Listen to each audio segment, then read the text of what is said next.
जय जय सिया राम मित्रों, आप देख रहे हैं आस्था और संस्कृति का अनूठा संगम धर्म और हम।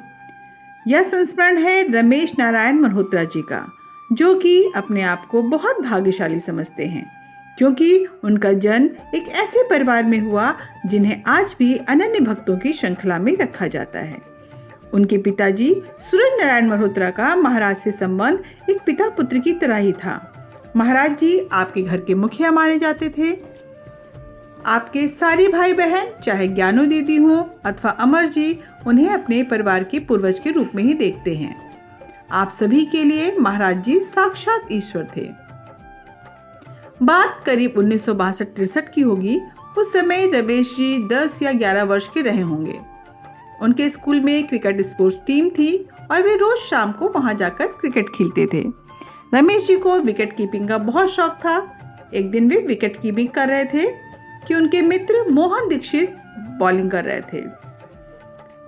रमेश जी कहते हैं, मैं आज तक उनका नाम इसलिए नहीं भूल पाया क्योंकि उन्हीं की वजह से मुझे चोट आई थी।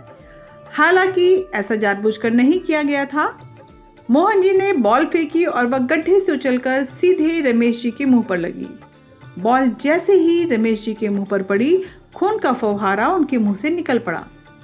आनंद फानंद में उन्हें स्कूल की डिस्पेंसरी ले जाया गया, जहां एंटीबायोटिक दवाएं, दर्द के इंजेक्शन लगाए गए, किंतु उन्हें कोई आराम नहीं मिला।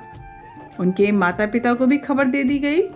जब तक कि सूरज जी और उनकी पत्नी आते, तब तक रमेश जी का मुंह पूरी तरह से सूज चुका था। दोनों ओठ सूजकर काले पड़ गए थे।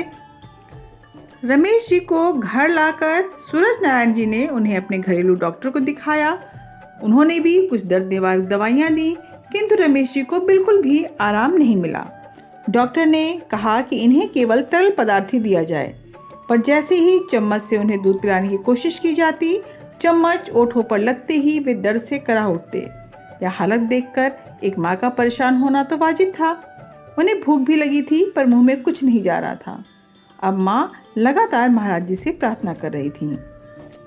तभी एक घटना घटी। महाराज जी उस समय, जो कि कानपुर में एक भक्त के यहाँ बैठे थे, अचानक उठ खड़े हुए और बोले, मुझे तुरंत लखनऊ जाना है। मेरे बेटे को चोट लग गई है। माई बहुत परेशान है।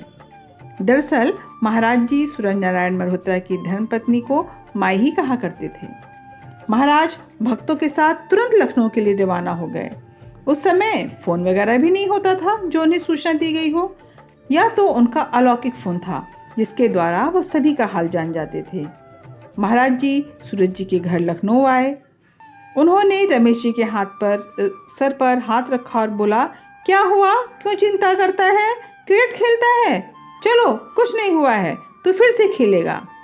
फिर माई की तरफ मुंह करके बोले, माई जा कुछ खाने को ले आ, बच्चा भूखा है, जा दलिया बना ला। माँ तुरंत रसोई में गई, एक कटोरी दलिया बना ला। महाराज ने एक चम्मच उस दलिया को स्वयं पाया, फिर वह कटोरी रमेश जी के मुंह में लगा दी। जहां चम्मच छूते ही असहनीय दर्द हो रहा था, वहां रमेश जी इस कटोरी की दलिया को पूरा आराम से पी गए। इसके बाद रमेश जी बताते हैं कि मेरी हालत में सुधार होता चला गया, सूजन भी धीरे धीरे गायब हो गई।